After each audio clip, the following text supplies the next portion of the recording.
One of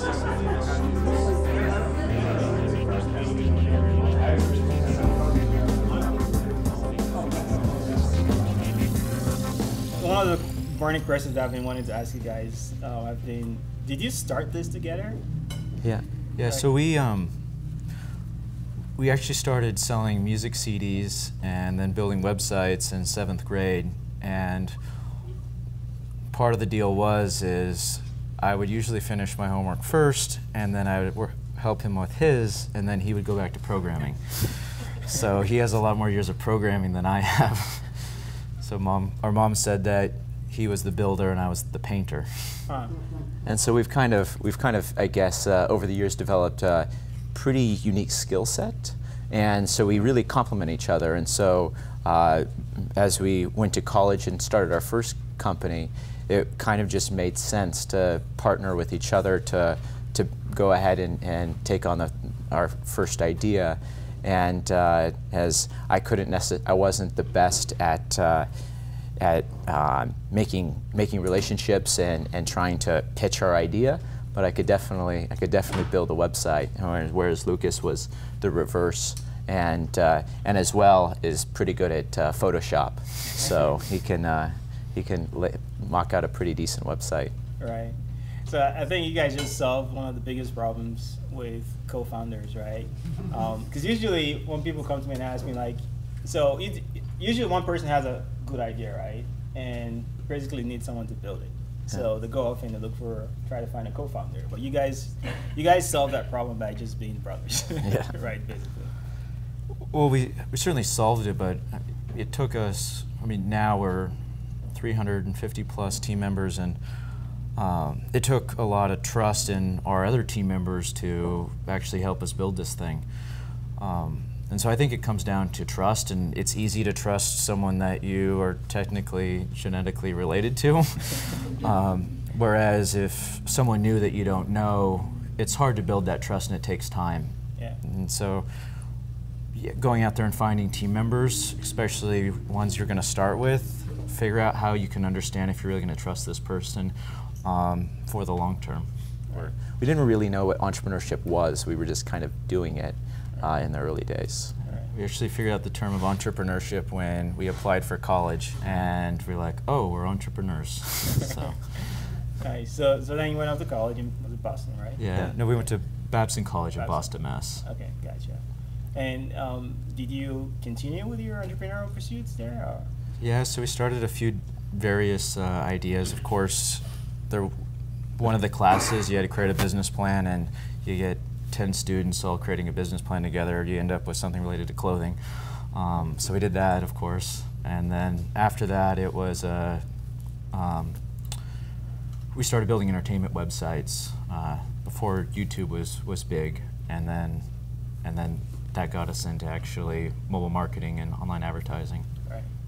So you got into that while in college? Yes, into sophomore year in college. Nice. So was that the story of Tune, about Tune started? Beginnings of it started there. That's where we got involved in online marketing. Okay. So it was us building websites, figuring out how do we create a good experience with these websites that we have, and then, of course, how do we monetize the users so that way we can continue to grow the websites for the users.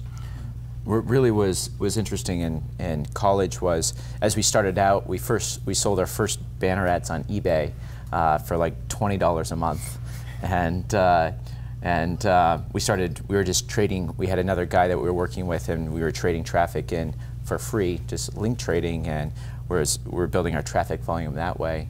And then we got into doing AdSense and YPN, so actually getting more into the Tier 1 publishing side of things and adding those ads to our website. But one of the things we realized early on was, well, we were making all of our money from basically two players, Yahoo and Google. And eventually CPM prices and CPC prices started going down. So then we flipped it up. We drove down to San Jose, to SES San Jose, and to SES Search engine search engine strategy. Yeah. San Jose. We didn't have any money for a hotel room back then, so we showed up the morning of, changed in the parking lot, went to the conference, and we learned about performance-based marketing. And so it's just the reverse, where instead of actually having advertisers use a company, you figure out what advertisements need to be placed, and then you either have traffic or you acquire traffic. And so we went down that route, but inevitably it was the exact reverse. We, instead of getting paid from Yahoo and Google and a few other people, we were paying all of our money to traffic providers. Being Google, Yahoo, Yeah. back in the day. And that's really, after realizing that, that's where we get started down the tech side, building out our own technology to work with both advertisers and publishers, and trying to facilitate those relationships. Right. So I guess during this period, you know, how did you get the next set of people that came on board? Well, when we graduated, we started our company sophomore year in college. We didn't hire anybody while we were in college. But as soon as we graduated, back in the day when Craigslist didn't charge for job postings, we put out job postings in Boston, Dallas, Texas, Denver, Colorado, Vancouver, BC, and Seattle. And we got the best quality applicants from Vancouver and the second best from Seattle for engineers. And so that's really what brought us back to the Northwest. We tried to we did a few interviews in Vancouver, and Lucas was traveling quite a bit, and so I would drive up from Seattle to go do interviews, and Lucas would be landing, and we wouldn't know what hotel we were staying at in Vancouver or anything. So crossing the border. And so crossing the border for a single guy, very young, was just picking up someone random at the airport. Yeah, Big brother, sure.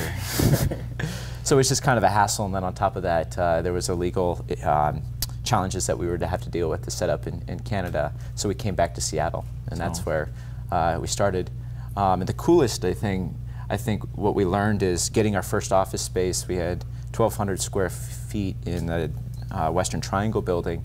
As soon as we got that office space, it kind of opened up our mindset to go, wow, we can actually grow this, because when you're in college and you're just you're sitting in your dorm room, there's really no place to put another person. And I think that's the same way kind of when you work at home. It's like you have your personal space. You don't want someone random coming. The garage is acceptable, but most houses in downtown Seattle don't have garages. Yeah. So yeah, I think that was kind of the first start of the being realistic about, wow, we can actually grow it. Mm-hmm. And you actually did grow the company, because you guys are, what, 300 you say? Yeah, 350. I don't know the exact count, but Sabrina would know. 336. Wow. So I guess the other question I'd love to ask, again, everybody feel free to chime in and ask whatever questions, and I'll just stop after this. So how do you resolve conflicts, right?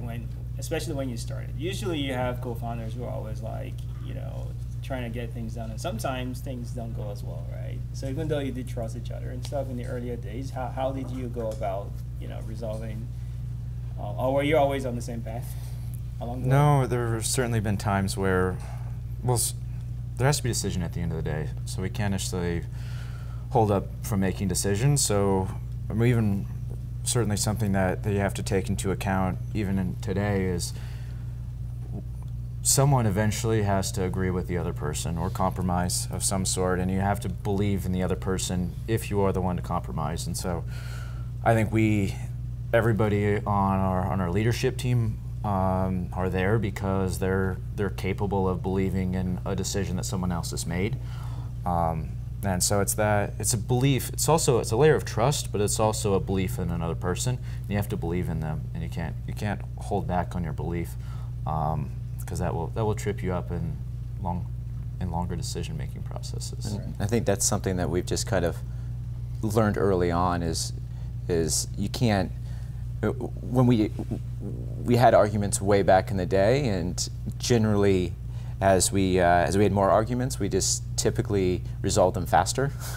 And so that's one of the things that we try to stay true to, is it's not personal. It's really about expressing your viewpoint, but then coming back and compromising and moving forward. Yeah. If it was anybody else but my brother, I mean, he may not know that I would do business with him the rest of my life, right?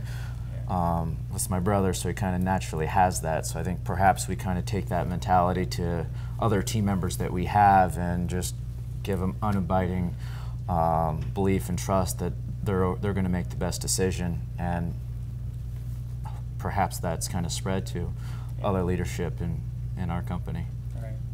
So I guess in the earlier days of your entrepreneurial pursuit, the fact that you're twins and brothers did give you an advantage, right? Oh yeah. Yeah, right. What's been the most, what trends have been the biggest impact on your business in the last couple of years? One, mobile.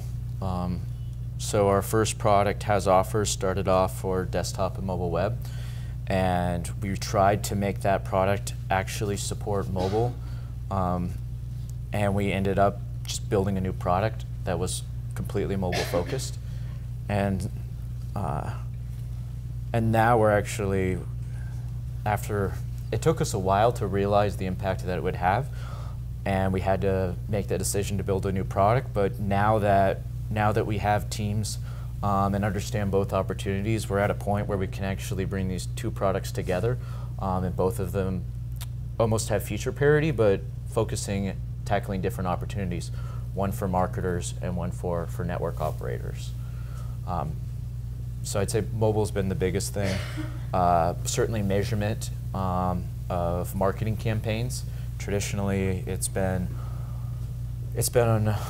a lot of basically reach, and so you can't even see Facebook trying to think about how do they actually turn all their metrics into reach and users, but they still came from a performance background, and so I don't think that reach is going to be the ultimate metric, which is what it was, kind of like Nelson and ComScore. You're still going to want this idea of performance measurement, and so keeping the idea of performance with where mobile marketing is today, but also as those other platforms and channels start to connect with this personal screen, it all being measured.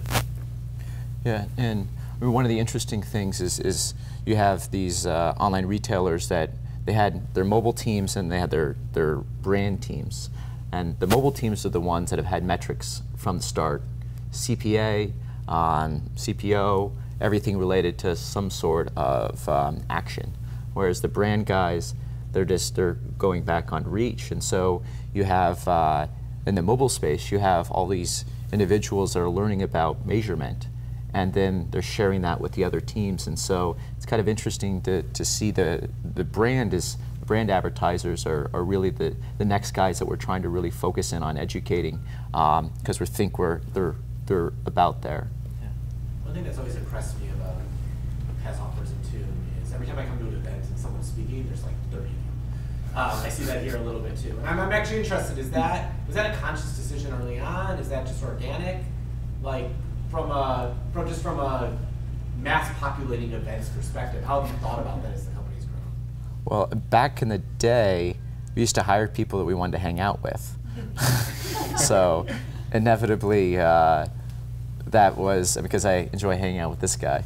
So that was kind of, I guess, maybe the start of it. But I guess it goes really back to culture fit and in ensuring that, because there's moments where you're outside of the office where you come up with the most inspirational ideas, or you had a challenging day, but then you're talking to someone else on your team about another random project and you just figured out a solution. So I guess it's really about trying to inspire getting out, stepping away, and thinking differently to help move forward. I don't know. I don't think there's no policy on it or anything. It's just there was an email sent out and Free food. yeah. Maybe. Yeah, I think it's an enjoyment. People want to learn. They want to contribute to the community. We love doing it, and I think our leadership team does it, and it just kind of filters down, and hopefully from the bottom up as well. Just lots of really good people that love what they do. I wish I had a secret to tell you, but I don't. You have an awesome kitchen anyways, right? I've been there a couple of times. And yeah, yeah, we have a company kitchen, and it kind of started the different way, which is one day, well, Lee and I used to cook for our team, and we hit about, I don't know the exact numbers, between like 12 and 20, and we couldn't cook anymore, because if you want to cook for for that amount of people, it took you an hour to prep. You had to go to the grocery store, then you cooked, and it took you an hour to clean up. So you're missing about 3 to 4 hours out of your day every time we did it. And then when we hit about 35, we hired a chef. And when we were going through these interview processes, it was certainly just, here's sandwiches and mac and cheese. And then and then this other guy came in and he was like, here's the deal, guys. I'm on a paleo diet. We're going to do paleo as much as we can. And I also want to do it as much organic as much as we can. And he goes, I don't know what the budget is, but we'll make it work. And so kind of a lot of the leadership that we have, it's been more about just belief and let's make it happen. So yeah, now there was too much bacon being made, and so we moved him across the street. And now we're actually taking over Belltown Billiards to be the new kitchen space. And that team's grown a lot, which is awesome. Yeah. They're kind of like, it was kind of weird what happened is they don't deal with what everybody else deals with, and so when you go and interact with them, like for lunch or any other time they're helping out, they're always positive, they're always asking about how their day, and then they're basically rejuvenating everybody's body and mind, so kind of gives a different, hopefully a lift to everybody's spirits, which is awesome.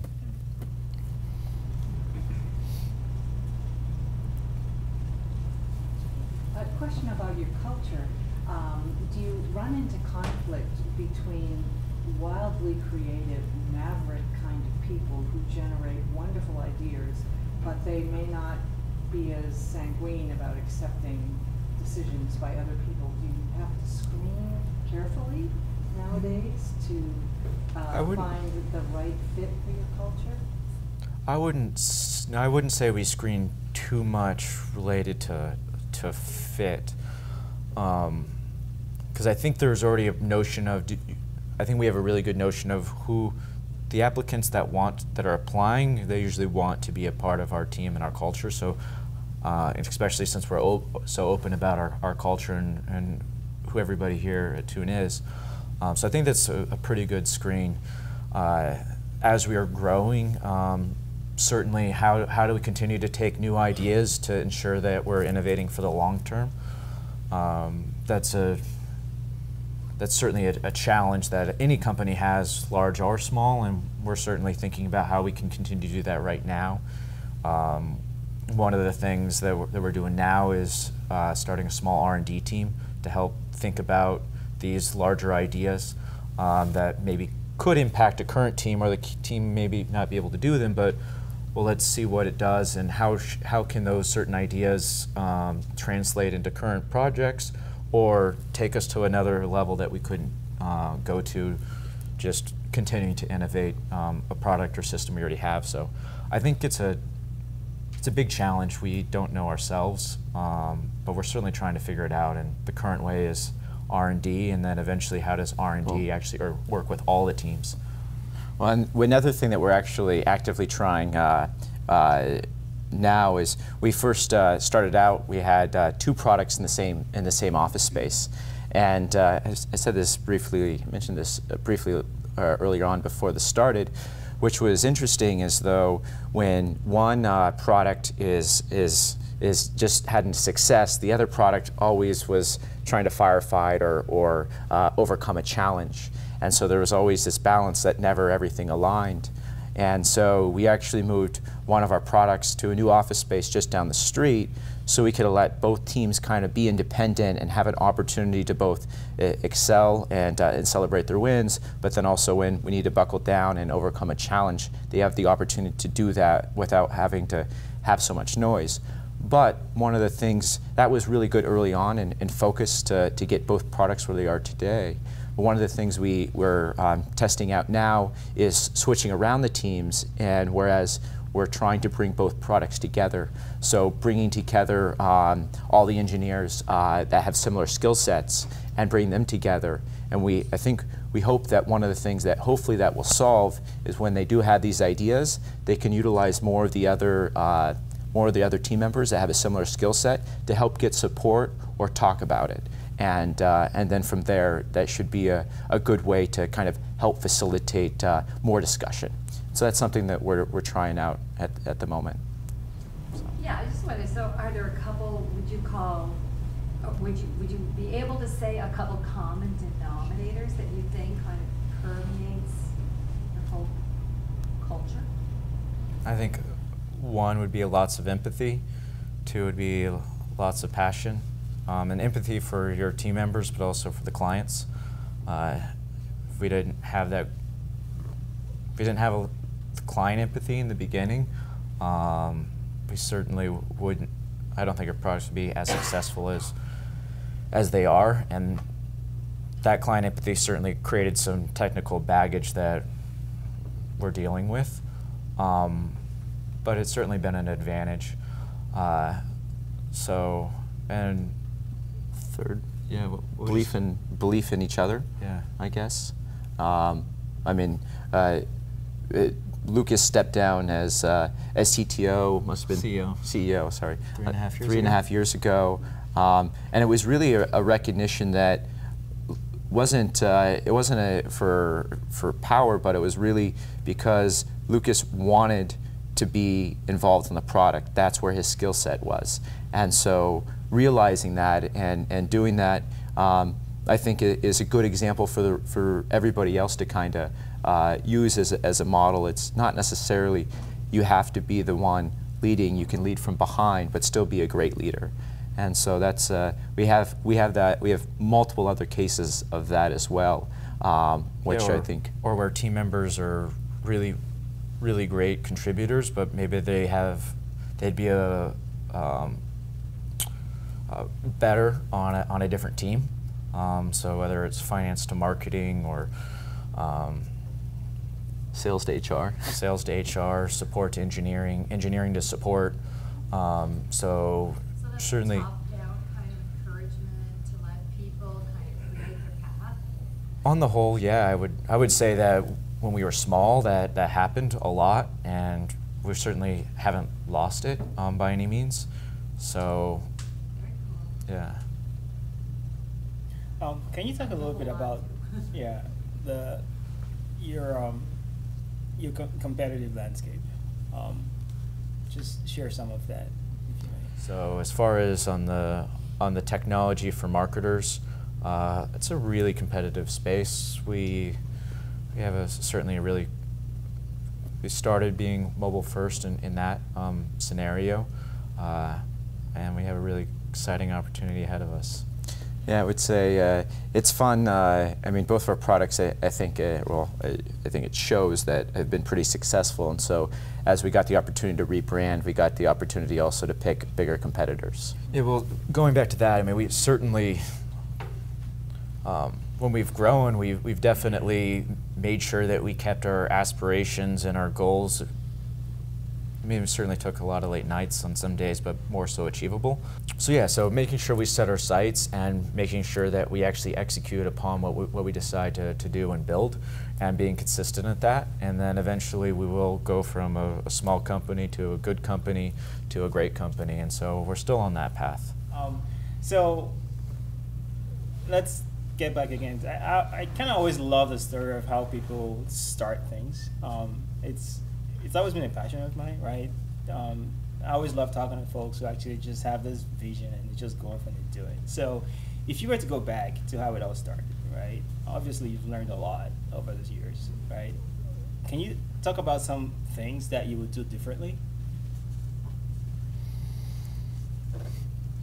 Well, from my perspective, I think on the tech side, one of the things we didn't necessarily do well at, which is understanding the infrastructure from the beginning and being very aware of the impacts that would have in the long term. When you think of startup, you consistently think, let's get it done tomorrow, let's get it done next week. But a lot of times, just merely being aware of the future and where things should be doesn't actually change the overall amount of work. You just merely need to be thinking about how you would be doing things in the future. And so rather than creating a very difficult path, creating a much easier path. So I think that is something I've learned and something we're working on addressing with all of our new projects. But it comes down to technical aptitude. I'm self-taught, but now I have a great team to learn from, and so and we have a lot of experience behind us, so that helps out as well. Right. So I would say that's the biggest thing that I've learned on the tech side.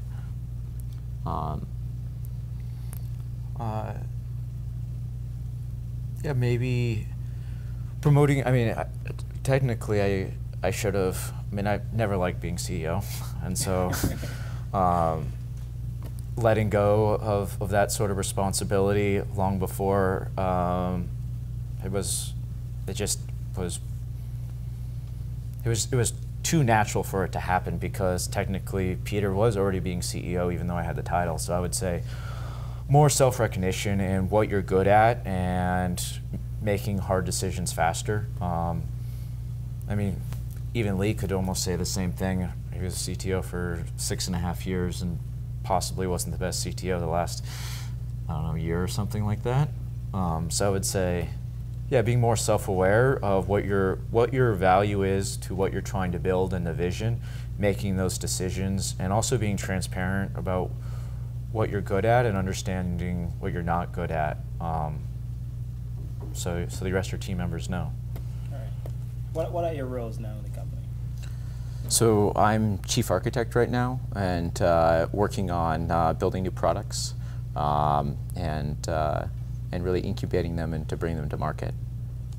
And I'm chief product officer, so I work with our clients, see what's happening in the industry, and making sure that all of our products are continuing to work together more so, because we've had a few acquisitions, and also how do our products continue to meet our clients' needs, and also realizing what are the clients' needs before they're even there, and making sure that we're building there as well.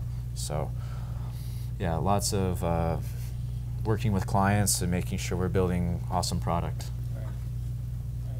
Nice. So there's something we've just gone through my company. We just made our first hire a few months ago, and it felt great, because we felt we got the right, person.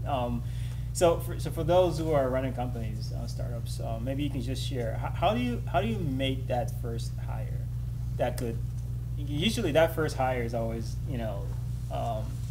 somebody who could make or break your company, right? For the most part, especially if you're a tech company. The simple answer: work so hard that you need that person working for you, and then no matter what, it will work.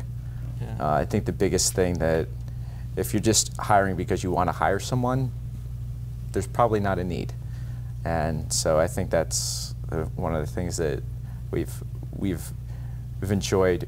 We have a passion for what we do, so inevitably, when we have hired people, it's because we thoroughly have a need, and then that's what makes you understand who you're looking for, why you need it, and really helps you ensure it's going to be a good fit. And you won't regret that when there's so much work and they're able to actually take what you did to the next level. Whereas if you hire a little too soon, you may not necessarily think about actually how you can grow and scale. But that's startup advice. Don't do that after you grow too big. I'd say be open and transparent about the company. So don't get yourself into a situation where you're not talking about what's going on and what you're actually feeling, especially when you have a small team. Because if you're not on the same page about what's happening and what's going on, that person's going to feel it at the end of the day. So better to tell them, and if they want to be along for the long haul, then it'll only be more exciting. Yeah, it'll only be more exciting for them. So yeah, be open and transparent, and then firing your first person is really hard. Just do it. I'd say that, at least in tech, I wouldn't say in most companies this is that easy, but in tech we're kind of insulated, which is good for us but bad for other industries. So that eventually they will find a better team that will be better for them. They may not be better for us. So that's kind of the mentality we have, but it's still hard at the end of the day. So I've had a lot of folks come to me and ask me. These are people who are like working in companies, right? They're bored, they're tired, they just want to leave. Just want to leave Microsoft or like all these big companies, and they want to go to a startup, but they have zero experience, right? They have no clue what to do. they have this idea of, you know, the next Facebook or something, right? So if someone came to you, right, and asked you, hey, I hate my job, Yeah. I want to do a startup, I have this idea to build the next Instagram, what do you tell them? Start tonight. Yeah, start tonight. Build it in your free time. Like, if you don't, you have to be able to do something for your idea. So if you can't create the business plan, create the marketing material, program it, find customers for it, you have to do something for your idea, just not have an idea. So figure out what that is. Start working on that ASAP. And then once you have whatever that component that you have, then you can start finding people to actually start helping with your idea. The other biggest thing, I mean, we have the Has Offers product and both the mobile app tracking product, both took 2 years to get profitable. And so when you think about the grand scheme of things, just going out and starting a startup means it's going to take 2 years. Yeah, so we started Has Offers, and we thought that when we started mobile app tracking that it should be a lot faster. Right? Should happen in a year. Yeah, a year, but it did not. It was pretty much the exact same timeline building two different SaaS products. So when you think about it, is it really being a commitment, and you have to grow to get to a level to have a startup? Yeah, start tonight, and from there over time you'll have something that you can really turn into a business. Yeah, so start small and try to figure out how you can contribute to the idea yourself to prove it out as much as possible. Yeah. So what was your investment timeline? And were you all bootstrapped, or did you strategically say we want this amount of angel money, or how that Yeah, work? we were all bootstrapped, and we used the earnings from our old ad network to bootstrap this company. Great. And then we took so we were profitable for. Bootstrap profitable, plowed back the earnings into the company, and able to grow for 3.5 years, then raised our first round. Then Were you guys in 100% agreement about funneling the profits back into new ventures? Or? Oh yeah. Yeah, I mean, we have the same bank accounts, we have the same credit cards. He pays, I pay, I don't know. We just tell the accountant at the end of the year that, besides W-2s, all expenses are 50-50, so it doesn't really matter. So, yeah, it's pretty easy. That's pretty easy. Yeah. So you guys, it sounds like you've been working in various businesses since you were 11 or 12 years old. I'm just curious, what does a vacation look like to you at this point? What's the longest vacation you've had? Well, we actually, we took our first. I mean, we just had a family trip with our parents over the holidays. We just came with Dad too last year. Oh yeah, but So we were still working.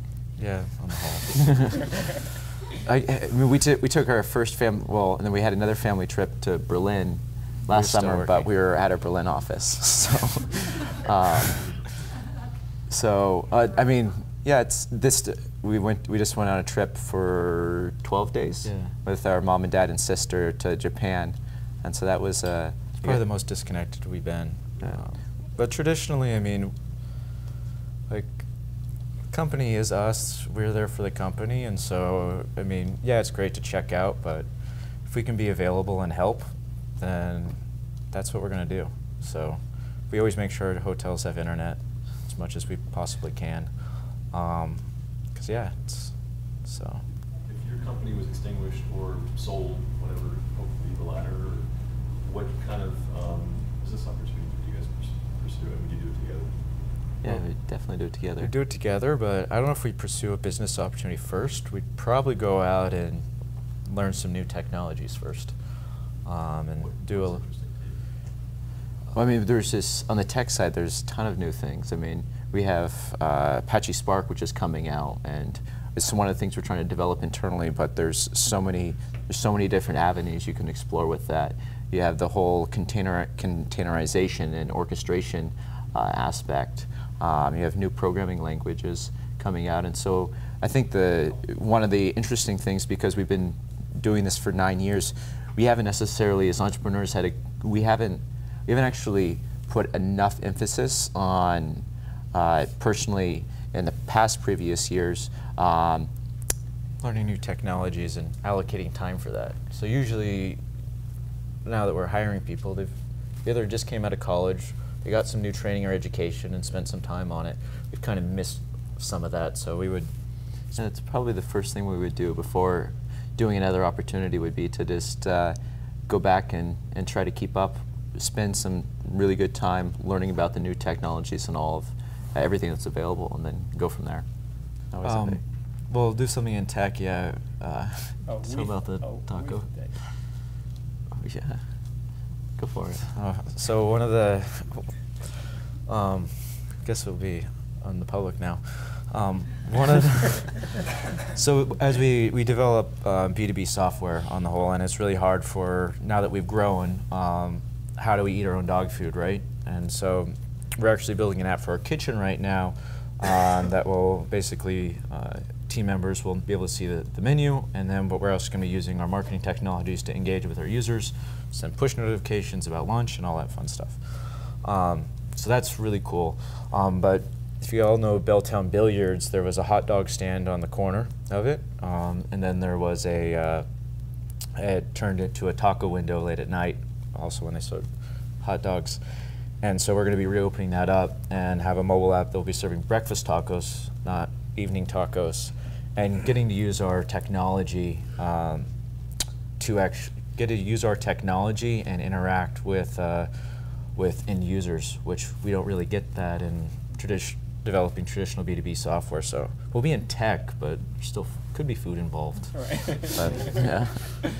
After Facebook sort of cut you off, the right term, I don't know. Yeah. I mean, that could have demoralized a lot of companies. I'd love to hear a little bit of the inner workings of, as much as you can share about what happened and sort of the conversations you had internally. That to seem like you got out better after that happened. Yeah, I think. Well, I think one, like at that point we were 5.5 years in or something like that. I couldn't have done it without the team. Like there was, because it was all of us. Like we've been in it forever. So yeah, it was the team. Team was super supportive in that whole thing. And if there were we certainly had to have hard conversations, but the team in the day rallied and believed in that we could actually continue and build something awesome.